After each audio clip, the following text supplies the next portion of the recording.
एक दिन दास जब बाबा गुरबचन सिंह जी महाराज के चरणों में उनके जीवन के बारे में कुछ जानने के लिए उपस्थित हुआ तो उन्होंने फरमाया, शास्त्री जी, मैं एक ऐसे परिवार में पैदा हुआ हूं जो पूर्ण रूप से आध्यात्मिकता के रंग में रंगा हुआ था।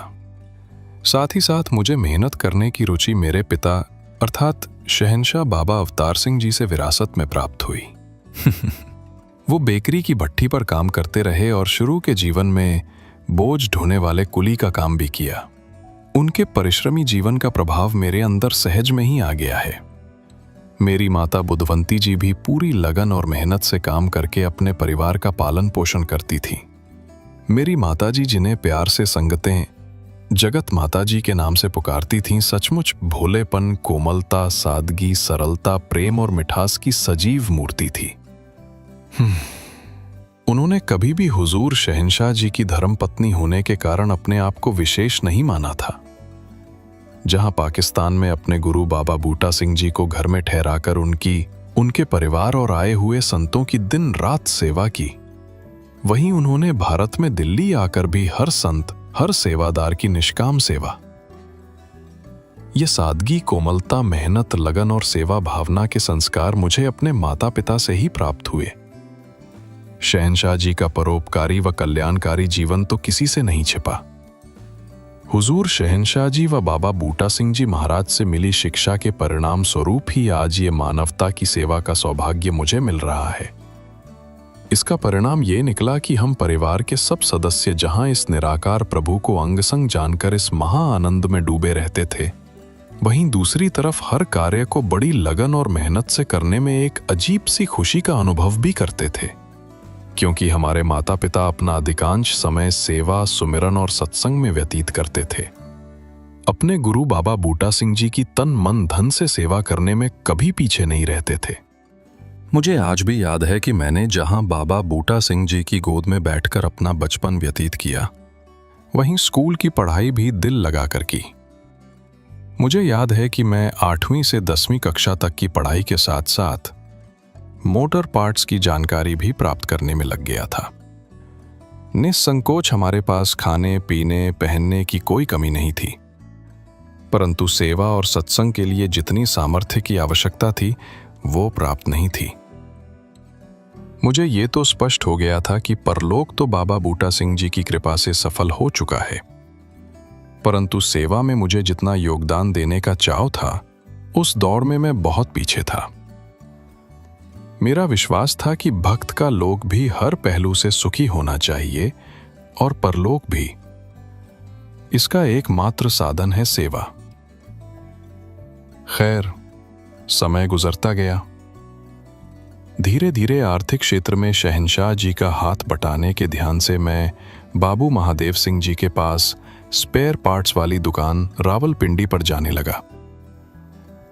22 अप्रैल 1947 को दातार की कृपा से मेरा विवाह बहुत सुघड़, सयानी और गुरमत के रंग में रंगी हुई तुम्हारी माताजी कुलवंत कौर के साथ हो गया। कुलवंत ने जीवन के हर कदम पर जिस तरह मेरा साथ दिया, वो अब किसी से छिपा नहीं। इन्होंने मुझे कभी भी किसी परेशानी में नहीं पड़ने दिया, बल्कि घर के बाकी सदस्यों के साथ सदा गुरमत भरा व्यवहार रखा।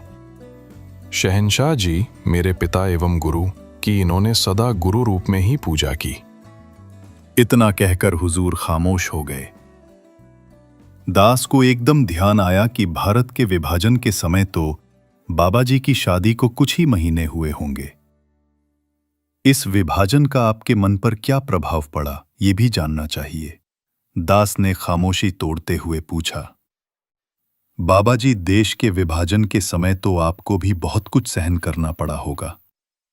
आपने उस समय कैसा महसूस किया? दास की उत्सुकता को देखते हुए बाबा जी ने फरमाना शुरू किया। मुझे तो ऐसे लगता है जैसे ये सारा का सारा खेल कुछ मजहबी जुनूनियों और स्वार्थी लोगों का ही था। उन्हीं के कारण ही एक परिवार की तरह रहने वाले हिंदू, सिख व मुसलमान एक दूसरे के खून के प्यासे हो गए। मेरा आज भी ये मानना है कि जिन मुसलमानों ने या हिंदू सिखों ने एक दूसरे पर वार किए, मासूम बच्चों व कमजोर औरतों को मौत के घाट उतार दिया, वे बुनियादी तौर पर इस फितरत वाले नहीं थे। मगर जुनून कैसा भी हो, आदमी की समझ पर पर्दा डाल देता है और आदमी को आदमी का दुश्मन बना देता है। शैतानियत के इस रूप को देखकर उस समय मेरे अंदर से एक आवाज निकली थी कि मैं जान की बाजी लगाकर भी मानव समाज में से फिरका परस्ती, तंग नजरी, जुनूनियत को खत्म करने का जी तोड़ यत्न करूंगा, क्योंकि शहंशाह जी की शिक्षा व आशीर्वाद से मेरे जीवन को उद्देश्य मिल चुका था। देखते ही देखते हमें भी उस मजहबी जुनून का शिकार होना पड़ा। मजबूरन सरकार ने हम जैसे रिफ्यूजियों के लिए रावलपिंडी में एक कैंप बनाया जिसका नाम वाह कैंप रखा गया। हमारा परिवार भी दसरों की तरह उस कैंप में समय व्यतीत करने के लिए मजबूर था। परंतु मुझे अपने माता पिता और बाबा बूटा सिंह जी से प्राप्त हुए संस्कारों ने मजबूर कर दिया कि बेकार बैठकर सरकारी खाना ना खाऊं। इसलिए मैं दिल ही दिल में सोचने लगा कि यहां रहने वाला हर आदमी मेरा अपना ही अंग है। मुझे उस दिन भी बाबा बूटा सिंह जी की आवाज कानों में सुनाई पड़ रही थी कि हम सब एक ही पिता की संतान हैं। मुझे ऐसा लगा जैसे वो पुकार पुकार कर कह रहे हों कि ये सभी तुम्हारे बहन भाई हैं, उठकर खड़े हो जाओ और इनकी सेवा में लग जाओ। मैं और मेरे जीजा गोविंद सिंह जी बाहर से लकड़ियां काट कर लाते जिनसे ईंटों के चूल्हों पर खाना पकता, जिसे कैंप के शरणार्थी जो भी इच्छुक होते हमारे साथ मिल बैठकर खाते और इस प्रकार साझेपन और प्रीत प्यार का उदाहरण पेश करते। हमारे अपने पास बांटने को तो कुछ खास नहीं था, मगर सरकार से आया हुआ सामान मैं बांटने में लगा रहता। मेरे बारे में आपको कई लोगों ने सुनाया होगा कि मैं अपने परिवार वालों की परवाह किए बिना दूसरों की बढ़ चढ़कर सेवा करता था, मगर ये बात शायद ठीक नहीं है। मेरे मन में तो कोई भी अपना या पराया नहीं था।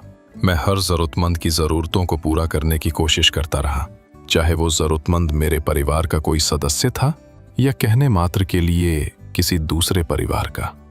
मैं आज बाबा बूटा सिंह जी और बाबा अवतार सिंह जी का एहसानमंद हूँ, जिन्होंने मुझे रूहानियत का पाठ पढ़ाया, जिन्होंने मेरे मन में ये भाव पैदा कर दिया कि मैं हर घट में अपने सद्गुरु के दर्शन करूं। हर एक की सेवा करके मैं ऐसा अनुभव करने लगा जैसे कि मैं अपने माता पिता या गुरु की ही सेवा कर रहा हूं। उठते उठते हुजूर ने फरमाया, संतों की संगत, उनका परामर्श और आशीर्वाद आदमी को ऊंचाइयों की तरफ ले जाने में मददगार होते हैं, मगर ये सच्चे सुच्चे लोग निराकार प्रभु की कृपा से ही मिलते हैं। इसलिए निराकार प्रभु की कृपा प्राप्त करने के लिए हमें सदा सत्संग, सेवा, सिमरन में अपना मन लगाए रखना चाहिए। मन को ऐसे कामों में लगाए रखने के लिए सद्गुरु पर दृढ़ विश्वास बहुत आवश्यक है।